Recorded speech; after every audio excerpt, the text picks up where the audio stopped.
Imagine you're faced with a challenge. Maybe someone insults you or loudly calls you out in front of a crowd. Your first instinct is usually to either get defensive or to run away. The adrenaline kicks in, your heart pounds, and you're ready to stand your ground or escape. But then what? What do you do next? The truth is, challenges are tricky because one wrong move can easily make you lose the fight, and nobody wants to do that. Of course, what you really want is to make the right decision in the heat of the moment. The thing is, challenges are unavoidable. Think of them like taxes or sequels to your favorite movies. No matter what, they'll keep coming as long as you're alive. The real difference lies in how you choose to respond to them. That's where the Stoic playbook comes into play, and that's exactly what we're going to explain in this video.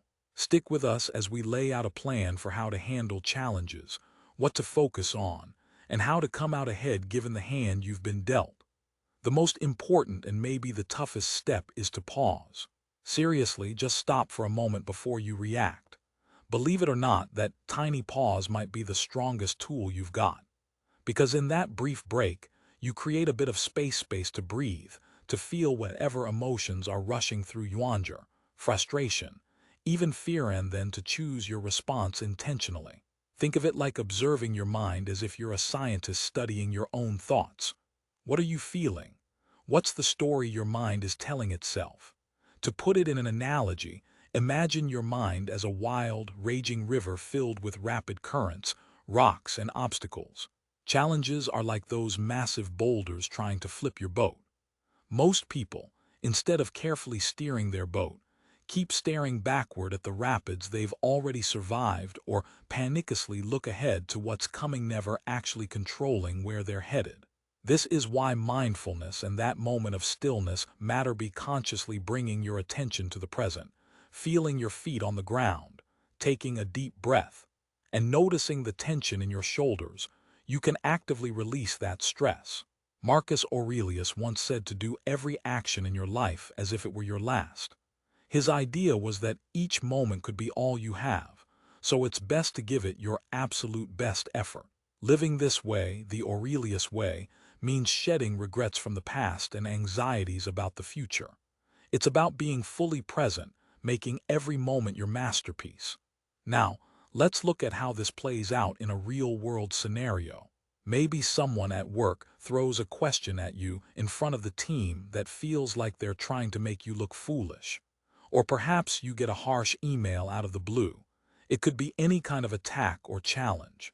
Your initial reaction might be to fire back quickly, defend yourself, or dismiss the person completely. Something that often feeds into what your opponent wants: chaos and a loss of your composure. But here's the thing: resist that instinct. Instead, take your time, breathe, and choose your response thoughtfully. There's a famous saying about the power of a pause. Between what happens and how you respond, there is a space, a moment where you hold the power. That's your opportunity to gather information, to figure out what's really going on. Ask yourself questions. What are the stakes here? What's the real issue? Is this challenge worth fighting over, or is it something I can let go? Is this a hill worth dying on? Assess, analyze, and take a deep breath. Because here's the counterintuitive truth: pressure can actually enhance your focus. Think of it like squeezing a tube of toothpaste. Get everything concentrated right where you want it. The key is to direct that focus wisely, especially because sometimes you only have seconds to act. Recognize the challenge, then ask yourself, can I actually control this? Like triage on a battlefield, don't waste your energy on small wounds when there's a severe injury that needs your attention most. Identify the greatest threat, prioritize what matters, and then choose your response carefully. But you've got a secret weapon, a way of handling challenges that's more powerful than merely attacking or retreating.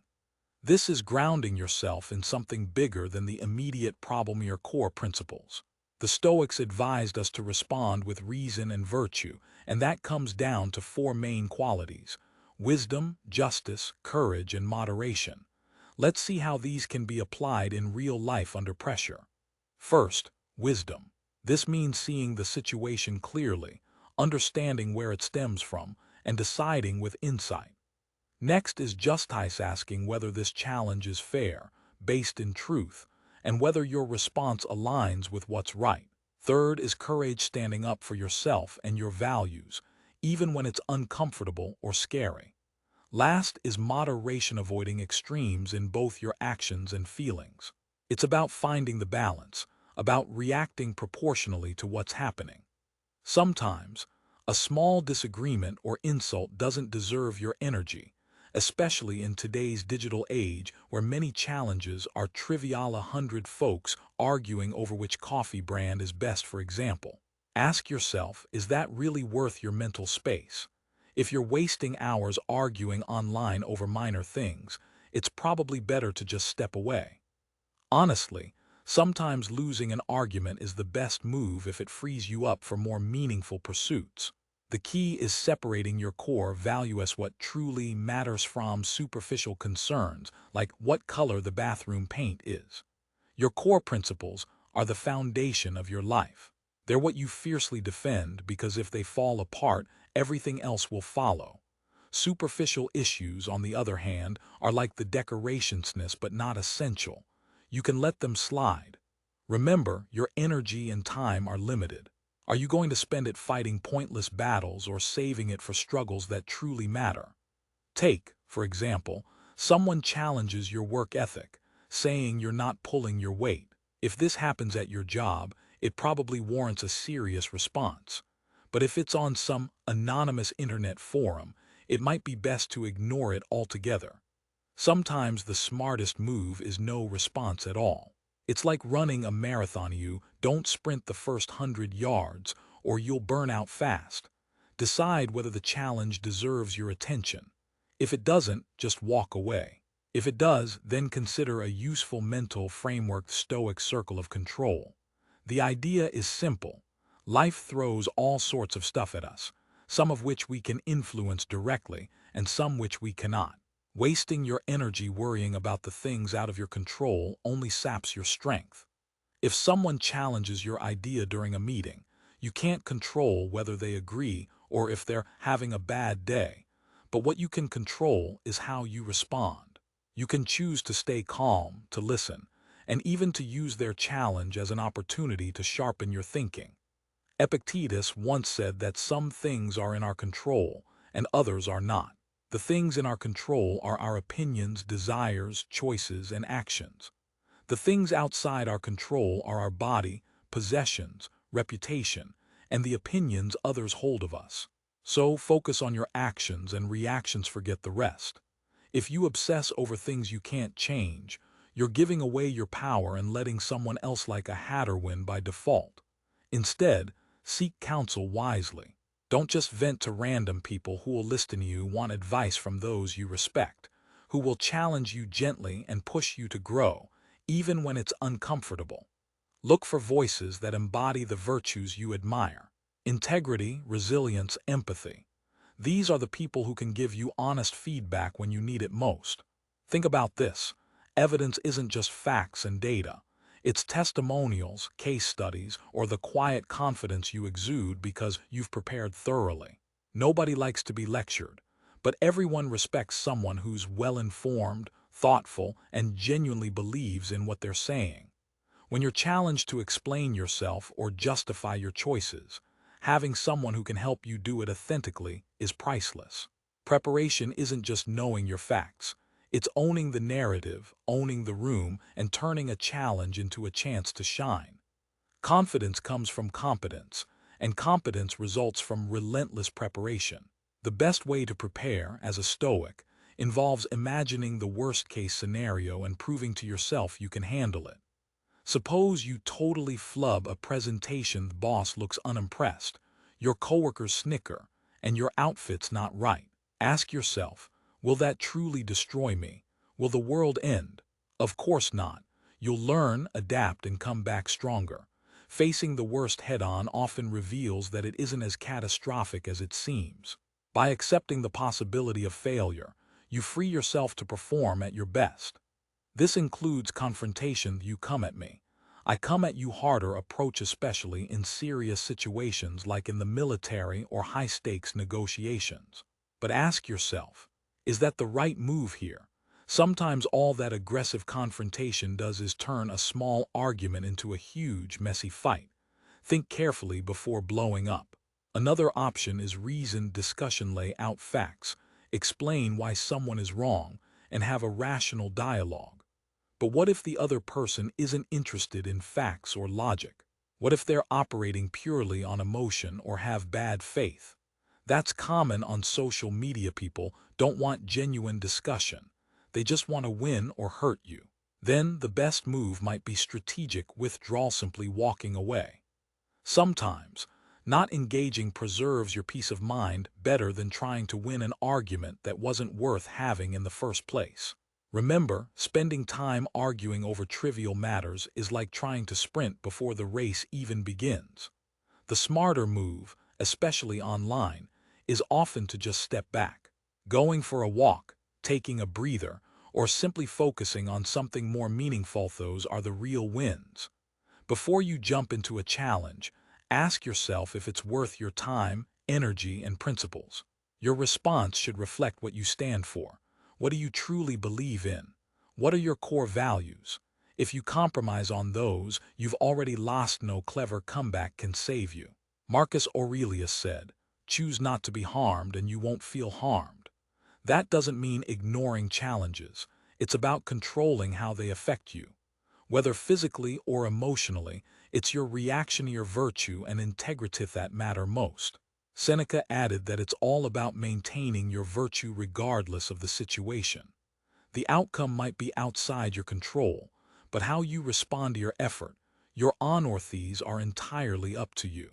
Think of yourself at that moment when you're challenged as standing at a fork in the road.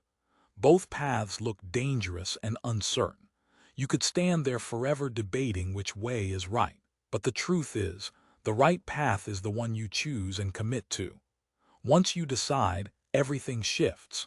Opportunities that weren't visible before suddenly become clear, and your mind starts working overtime, figuring out solutions you hadn't considered. And yes, you might worry about making the wrong choice. Let's be honest, you will stumble sometimes. You'll make mistakes, and that's part of growth. But the real secret is to learn from those missteps, adjust your course, and keep moving forward. There's a deep sense of relief in decisive action, like finally exhaling after holding your breath. Your anxiety lessens, replaced with energy and a renewed sense of purpose. Once you commit, you start to shape your situation instead of just reacting to it.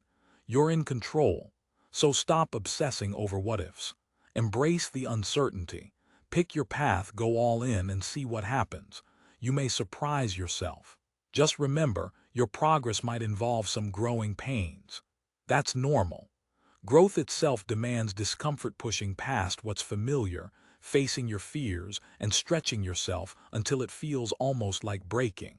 As Seneca said, difficulties strengthen the mind as labor does the body.